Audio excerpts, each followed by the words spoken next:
Willkommen, bienvenue, welcome once again to another Property Matters with Hamish McClay of Search Convey, of course, our Lord and Master. And today's special guest is Zora Olibokas from Next Law. Some of the keener-eyed amongst you may recognise her from other podcasts like Cladding Matters and Property Quorum.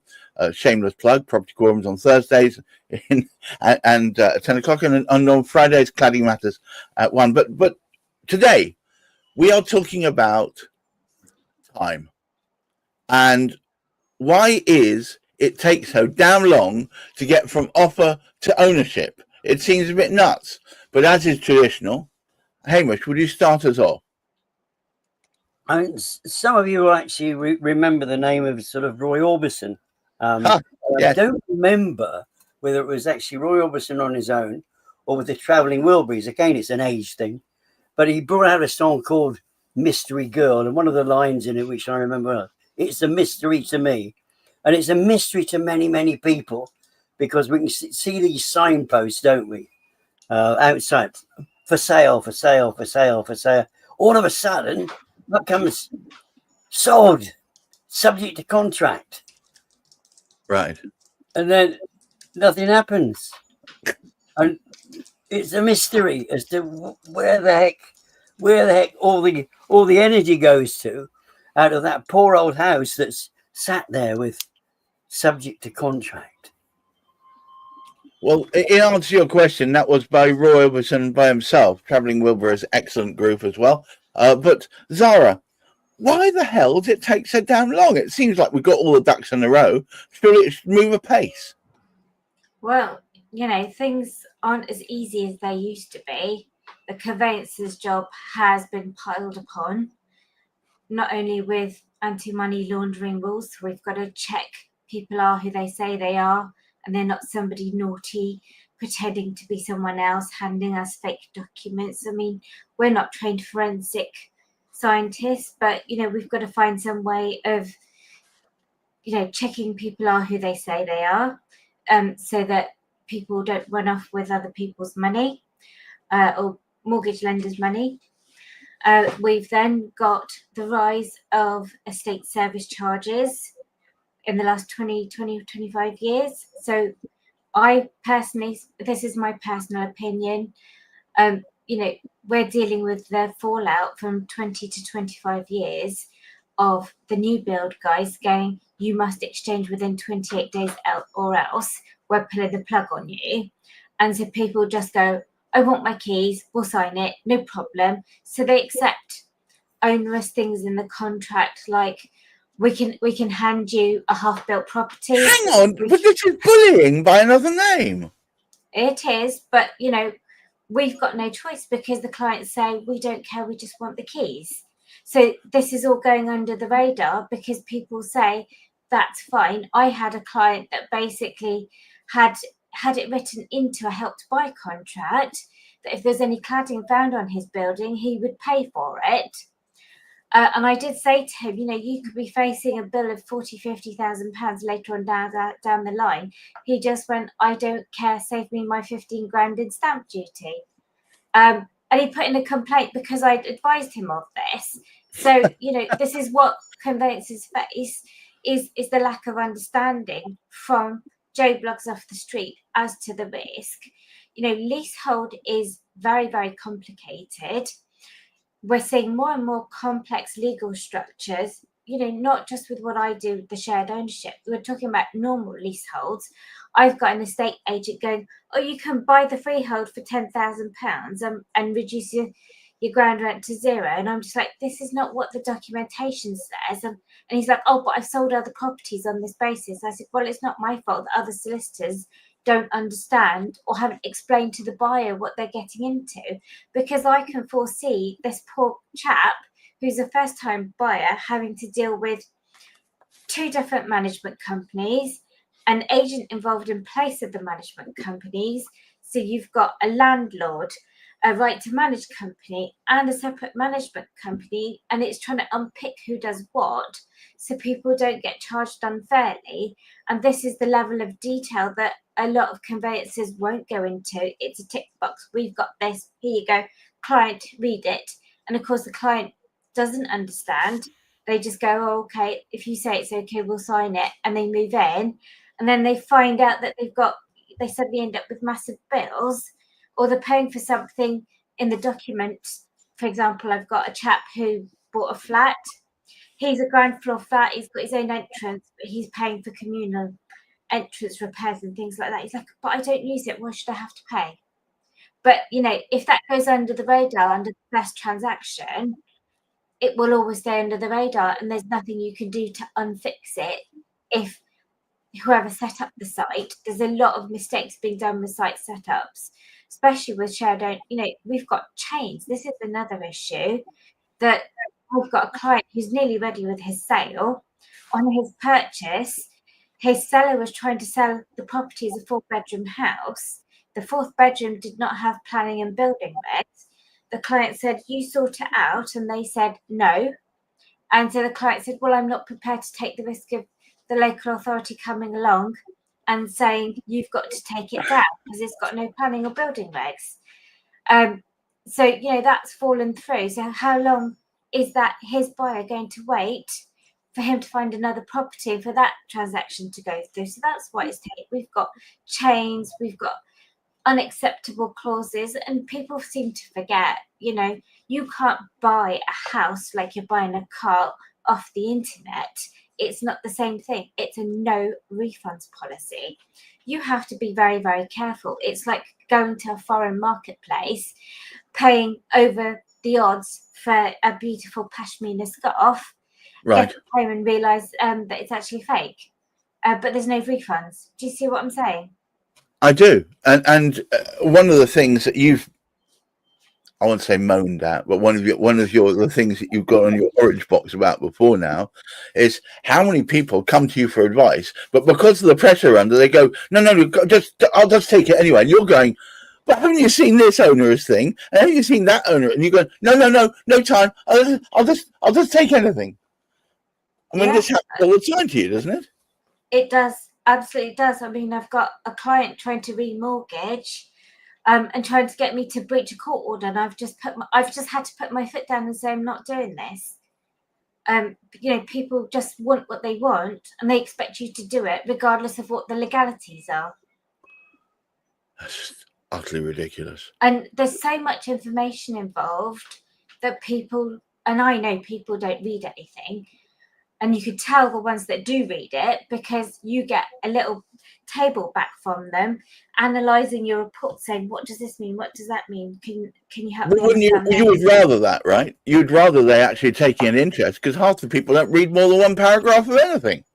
No, and then people, the Law Society, I fed back to them on their consultation forms, half the sellers don't understand what the TA form actually means. They didn't pay any attention when they purchased, and so when they come to sell, they're like sitting there going, oh, I don't know the answer to this, and they're sort of going, well, can you help me answer this?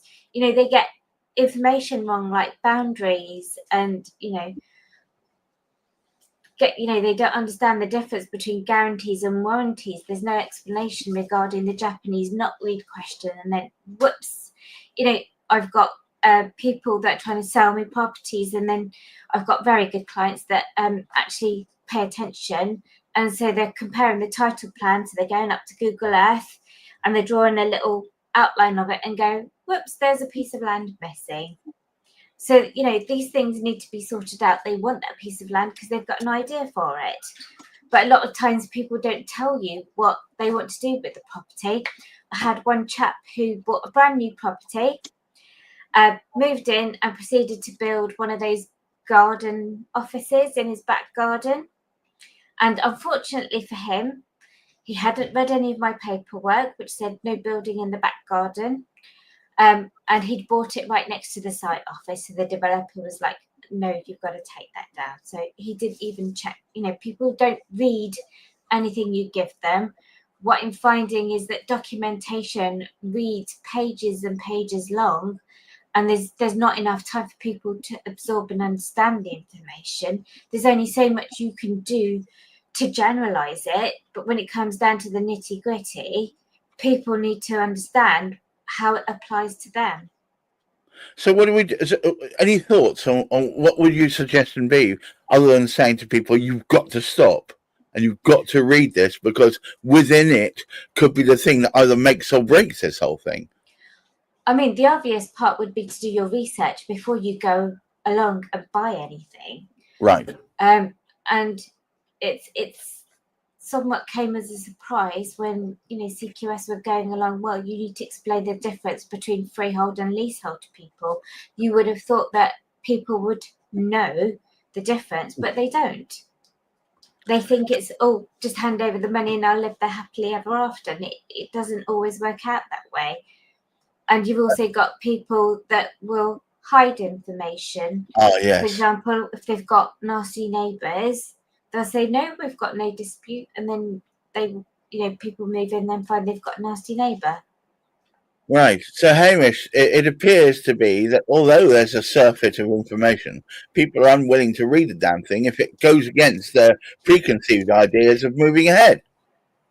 Well, it's not just that. I think it is unfortunate, which is why we admire so much the competence of people like sort of Zara, who can come along and explain what people can expect to happen. Because Right. without that knowledge, people do go in blind. And they are, unfortunately, I think with Zara explained to me, the longer it goes on, the more emotionally people get involved with the transaction. And they just really, they want to get in there. That's all they want to do.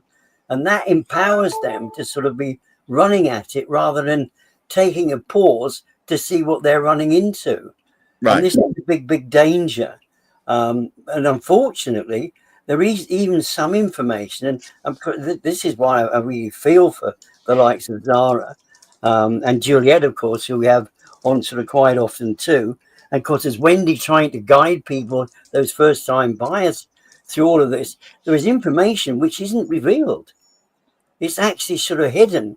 And of course, one of the ones we've spoke about so recently, try as you can, you cannot find when you're looking at a flat.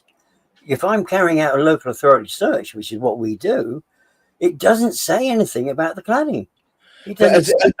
Zara said to me as well, to note it, the final sanction, i.e. walking away, is with you. You as a buyer, you have that opportunity to do that. But a lot of people aren't brave enough. They're too scared of losing that perfect opportunity without, you know, so they won't walk away from it when a lot more, I think, should be walked away from. I mean, Zara, do you think there are people who are often taking on things they really should be passing on? Yeah, I've got this chap at the moment. I gave him the lowdown. I gave him loads of free advice before he even embarked on this flat. So we made sure it was under the 11-meter height, etc. But you know, it's got a complex legal structure on it. And he's just basically saying, can you fix it? Because I really want to buy it. And I'm just like going, can you please see some common sense? It's just like, you know, if the seller's not willing to pay to resolve it and your lender's not willing to lend, this is not going ahead.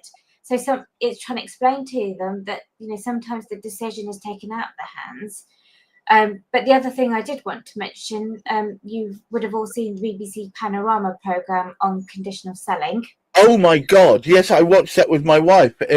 My jaw was on the floor. Yeah, so I mean, a lot of the work is being fed to several places, which I call factory outfits.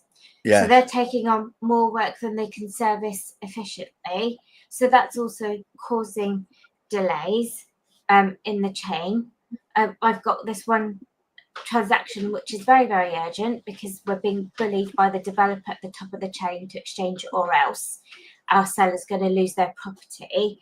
I'm trying to sell a shared ownership lease with a lease extension, and I can't sell it any other way because it's one of those ones with it which is a restricted staircasing lease, and the developer is basically throwing their toys out of the pram. I mean, you know, it's got to have permission from the council as well for the person to buy the property. There's a lot that goes into these specialist transactions. People seem to want wallpaper over these cracks and just go ahead anyway. Yeah, but it's you know, if you're using people because of the referral from the estate agent,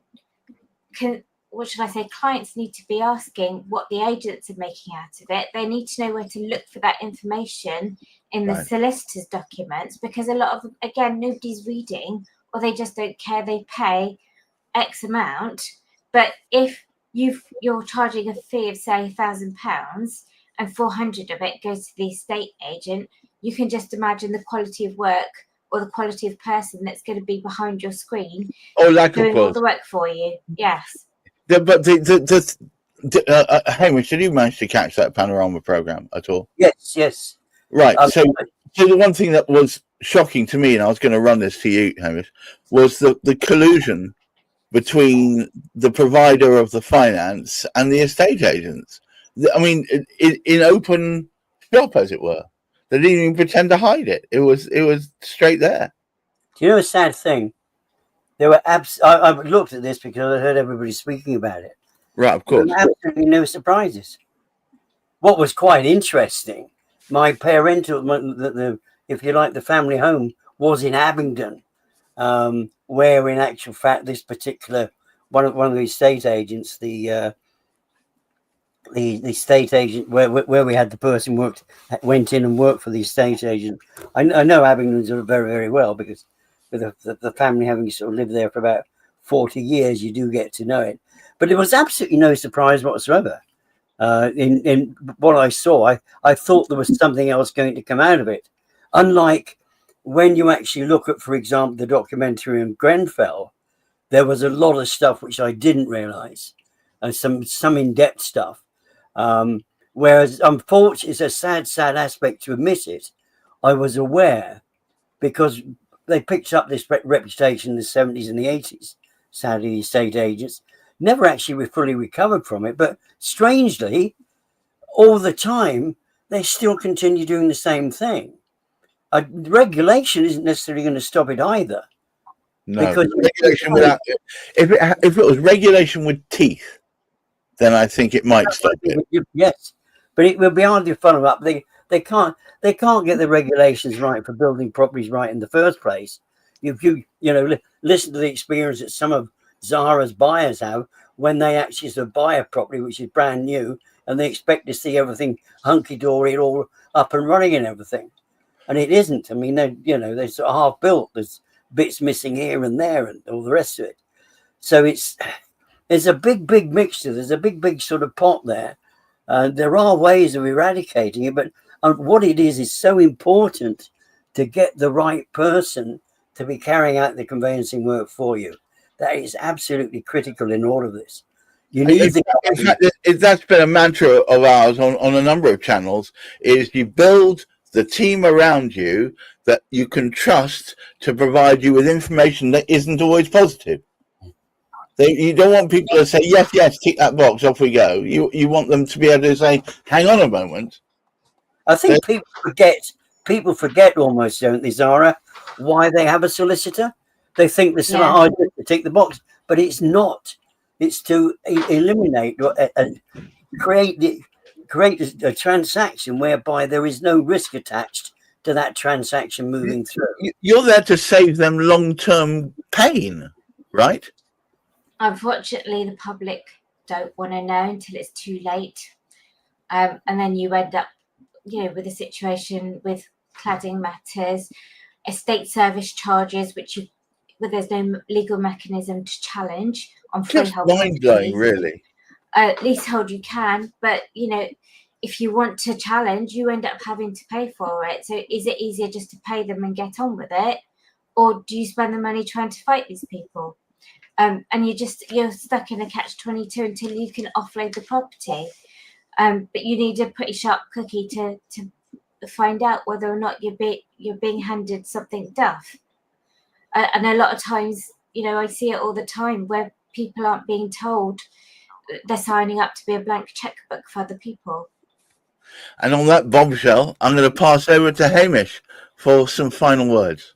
Well, I appreciate really what Zara explained to us. There's so much goes on in the background, and we are just assuming that the person that's working on it, that proper solicitor who's working on it on our behalf, wants to eliminate the risk, because that's why you're taking them on board. Otherwise, you wouldn't need one, would you? Let's be honest. And there are a lot of transactions go through where really solicitors don't actually, they're not solicitors really, they're conveyancers. It's a bit unfair. I don't really mean it. And don't take it wrong, those listeners who happen to be conveyancers. Unfortunately, conveyancers like estate agents don't have the best of reputation for a number of reasons. We need to find out why it's not a good reason to move as much as why it is a good reason to move. And that's a big, big thanks to the likes of solicitors that we have here, like Zara, who can actually sort of help guide people. Well, as she just noted to me, and I totally get it. It's the ideal would be you didn't need solicitors. You don't need any of this nonsense. But here's the problem. Most people don't buy with £1,100,000 in their back pocket. What they do is they use other people's money, and lenders are loath to lend to a private individual, except in exceptional circumstances, without some lawyer being in the mix to make sure they're going to get their fair whack as well. And that's unfortunately the nature of the beast. If you want to use borrowings to buy a house, you're going to need a solicitor to make sure it's done properly. And so here we go back, and I'm just going to tie this all up with a bow. Surround yourself with people whose interest isn't in making themselves a buck, but in making sure you don't overspend yourself. If that's their focus, then you've got a good team. And I'm very lucky to say that the people we tend to have on our shows, Hamish, tend to fall in that category. You've got Zara Olibokas of Nexa Law, whose focus is trying to stop you from making an abject fool of themselves. You've got Hamish McClay of Search and Convey, who are trying to find you all the right information, not just all the information. And there's me desperately trying to hold it together while I hear more and more stuff that's going on that could be preventable. Very frustrating for me over here. I don't have any of the capability or the knowledge. Yeah, I'm hearing all these terrible stories of people not listening to Zara or Hamish or people like that who are saying, hold on a minute. To all of you out there, please keep your feet on the ground while you're going through this process. Reach for the stars by all means, because that's the only way you're going to progress. But please, watch what's going on, take the information in, and don't rush ahead where angels fear to tread. Until next week, look after your mental health, please. Take care. Bye-bye.